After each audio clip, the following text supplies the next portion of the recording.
that's fine. Keep going. These high school students from Franklin County are helping the U.S. Forest Service with Christmas trees. No, they're not harvesting them. They're submerging them in the waters of Laurel Lake. Wildlife biologist Pam Martin says these trees have already served their purpose and will now make excellent habitat for fish. The young fry, the young fish, will come in as cover. And it protects them, and also then you have other fish coming in, and eventually you form an entire community. We normally take 2 concrete blocks, which weigh about 52 pounds each, and we take 5 trees and strap them to the concrete block in different directions. And what we do, we try to keep it between 20 and 35 feet deep.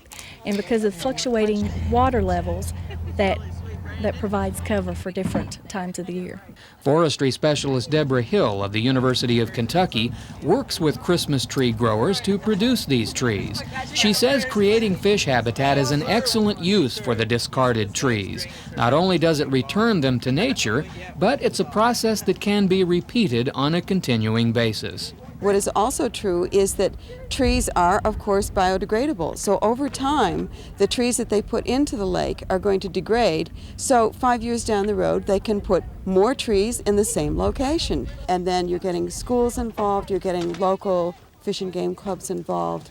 So it's a community involvement, it's an interagency involvement. I just think it's a wonderful opportunity. This tree recycling effort is supported by the U.S. Army Corps of Engineers, the Kentucky Department of Fish and Wildlife, and the U.S. Forest Service. For the UK Cooperative Extension Service, I'm Haven Miller.